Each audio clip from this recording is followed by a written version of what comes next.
Hello, you have just entered the only place on the internet where the exact times and dates you need to hear about are available. Using horary astrology, together with your energy. Please feel free to prepare to mark your calendar. Take what resonates and join me for a look into the tarot. This space, after all, is your space. The time is now. Thank you.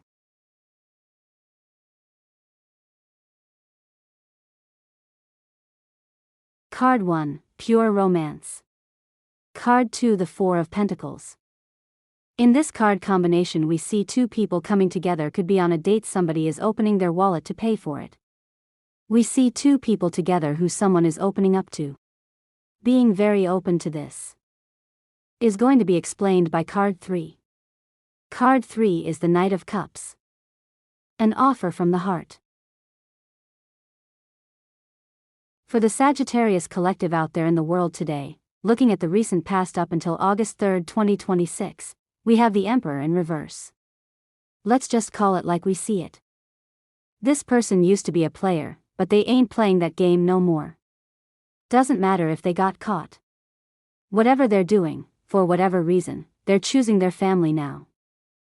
When the Emperor flips upside down like this in a reading, it means the old games, the need for control, and the ego are completely finished. They have had a total change of heart and character. The tough outer shell is gone, and they are putting their energy exactly where it belongs, protecting and building with the people who truly matter. With the Two of Pentacles at the crown, we see the active proof of this transformation. Someone in this position isn't just talking about change, they are actively doing it. They are putting in the daily, practical work to balance their responsibilities, handle the budget, and build a stable rhythm to ensure their family is completely taken care of. There is profound synergy here. Let's see what is coming in the near future. Okay, the two people here are obsessed with what is fair and what is right. Sagittarius is dealing with the legal issue, a moral dilemma, or trying to restore balance to a chaotic life. There is some here that if they feel trapped, constantly question, or forced to ask for permission to breathe, they will feel caged. Right, so even when deeply in love, the core nature is going to always be freedom. A cage will eventually force them to break the lock and run. So we'll be looking in the mirror here. July 20th to 22nd, 10 a.m. to 2 p.m. Jupiter sparks a massive leap of faith or sudden travel. July 23rd, night Mercury goes direct, bringing sudden relationship truths. August 1 to 3, afternoon your luck peaks. Expect total main character energy. Meaning this will be the decision for you to make and no one else. We go from me to we. You have went from the me era to the we era and your private life, while the outside world has went to the me era. Becoming a codependent unit where me completely disappears into we. So even in a wholehearted partnership, a Sagittarius must remain an independent and individual, right? So if you feel like you are losing your unique hobbies, opinions, or personal fire to appease the relationship, there may be a wave of panic that's going to hit you on these days, and make you question your entire future once again. They may question your decision to be here yet once again. You are fully committed. You may look in the mirror and question your own decision. As well as seeing someone walk by or any type of a situation, just be prepared to second guess your decision. So coming in we see you as the Lovers. Delivers is, at its core, a card about making a definitive choice. For Sagittarius, a sign that notoriously hates being tied down, this means you are standing at a major fork in the road this July. Did you know that 70% of Sagittarius are married with children, or at least in a relationship? They are busting their ass, keeping the wheel turning. Other people have absolutely no clue that underneath that reliable exterior, the Sagittarius feels like a caged animal. You are keeping your grief under lock and key, hiding the pain. But you are still choosing your family with open, true, wholehearted love. This hits ages 36 to 40 and 56 to 60 hardest.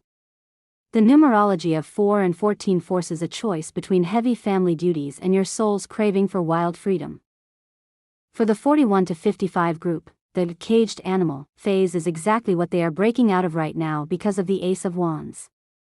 Here is why the energy shifts for them. They hit the breaking point first, this middle group has already spent years grinding through the heaviest, caged, phase. The Ace of Wands means they have reached the limit of hiding their pain and are actively grabbing the key to unlock the door. It means that you have got it going on. You're getting it done. This looks good on you. You're more attractive to people because you're doing the right things. Now we were talking about the Ace of Wands. So, let's go ahead and talk about card 9. Any hopes or fears to things going smoothly over the next month, and we get the Queen of Swords. She says, you might have bent me but you never broke me. Someone who has always been better on their own. Has been working hard to make it look like everything is okay.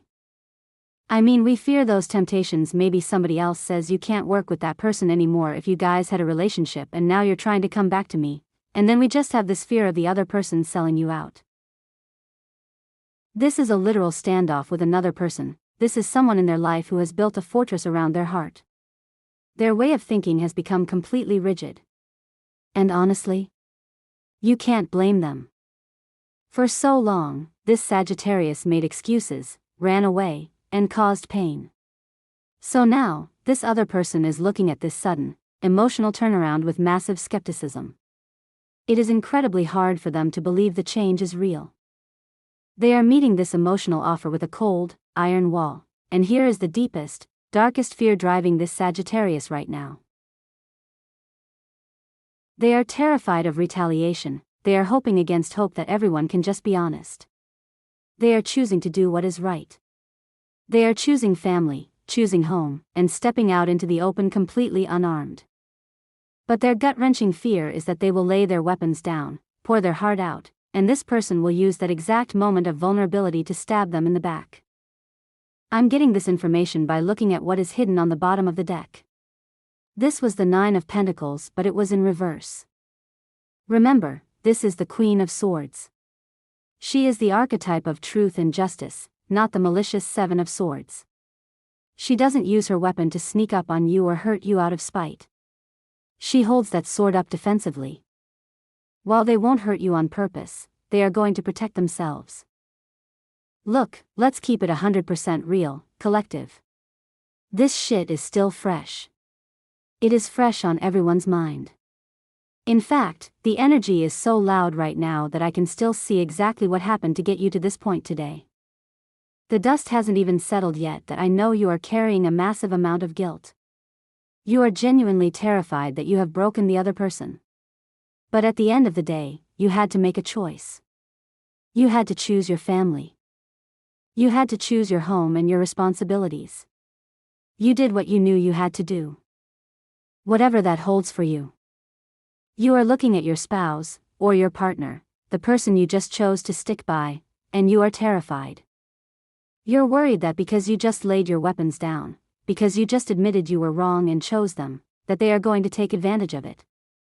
You want to act with integrity, Sagittarius, but inside something is screaming because you are deeply concerned about how these other people are going to behave now. You're worried about what they might do with your vulnerability, and honestly, that is an incredibly hard place to be. Spiritual energy is never one-sided. The number 2 represents the mirror. It means you can no longer just look at your own perspective, your own fears, or your own intentions. It forces you to look directly at the other person and realize that their coldness or anger is a direct reflection of the hurt you caused. It represents the divine balance of cause and effect. Hence, you have to allow the other person to have an equal say in how the relationship is rebuilt. The number 2 is representing the two of you.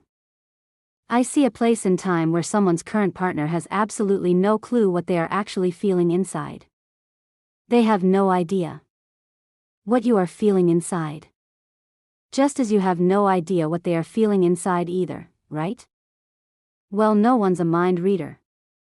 But remember, I'm sitting here as your tarot reader feeling how fresh this is. There are things I'm not saying out loud on this video.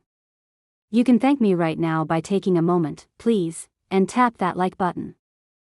I will keep your secrets, you are safe with me. This is your space, Sagittarius. Naturally, anyone in your position is going to withhold some of the details of what happened. And the Queen of Swords may ask for a full disclosure. But the cards and the transits reveal that this demand is actually the ultimate test. The High Priestess sits in silence because in her spirit, she already knows the truth. She doesn't actually need you to tell her what happened, she needs to hear if you have the courage to say it. But you and I both know the real truth here. It's not that you're hiding a secret. It's that you are hurting so deeply inside, you are staying quiet because you are paralyzed by your own regret, and you don't even know how to look them in the eye yet. Now, collective, I want you to put this energy exactly where it fits in your specific situation. Because right now, there is a heavy, suffocating silence in this dynamic, and it could be coming from either side. If this silence is coming from them, it's because they are built up behind that icy Queen of Swords wall. They are staying quiet, observing your every move, and processing whether or not they can ever truly trust your turnaround. Their silence is a protective boundary. This brings us to our Scooby-Doo moment. We pulled the mask off of the Queen because she is always saying, "I'm fine." And this is exactly what somebody is praying that they are going to be able to pull this off. Because they don't want to cry and show weakness, so they act stoic, practical, and quote fine because they think that's what their family needs to see. This brings us to our Scooby-Doo moment. We pulled the mask off of the Queen because she is always saying, "I'm fine." And this is exactly what somebody is praying that they are going to be able to pull this off. Because they don't want to cry and show weakness, so they act stoic, practical, and quote fine because they think that's what their family needs to see. Then take that piece of paper, rip it up and burn it. Take that pressure off yourself. Somebody has to stop the "I'm fine" lie because their partner can likely feel the weird, tense energy anyway. So if this is them always saying that they are fine to you, I don't think that it's going to be easy for them to be honest and open up. Somebody needs to look at their partner and say, "Hey, I want to know I'm 100% committed to us, or I want to know that you are and making this family work. But I need to be honest with you, I'm really struggling mentally right now. I feel completely overwhelmed and exhausted." On a Saturday or Sunday afternoon, someone going to need to physically leave the domestic space and be just alone, for like 3 hours. No kids, no partner, no errands, go for a long drive. Go to a movie by yourself or something, just whatever, and you can go to your partner and say, "I'm totally fine, but I need to head out for a few hours this afternoon to clear my head and get some fresh air. I'll be back by dinner time to help with everything." The turning point isn't a magical moment where all the pain vanishes, it's a moment where it is total exhaustion, where we just can no longer hold that in. Can no longer keep that inside. So that energy will come out of someone. We can expect to see that real breakthrough happen in the final week of July, specifically between Thursday, July 23rd and Sunday, July 26th. By this weekend, the pressure of playing the hero will become completely unsustainable. Somebody going to hit a wall where they realize that saving their family doesn't require them to destroy themselves. This is the exact weekend you're going to finally figure it out. Now, before you go, I want to say a huge thank you for spending your valuable time with me today. No matter where you are watching from in the world, and no matter what part of your journey you are on, you are always welcome here. I accept you for exactly who you are right now, and I appreciate your view more than you know. If this message brought you the clarity you needed, please do me a huge favor, hit that like button right now and subscribe to the channel. It helps our global community grow, and it ensures you never miss a message the universe has for you. Drop a comment below, let me know where you're tuning in from, and tell me, who is the sign you are anchoring right now? I love reading your stories. Take care of yourself, friend, and I'll see you in the next reading.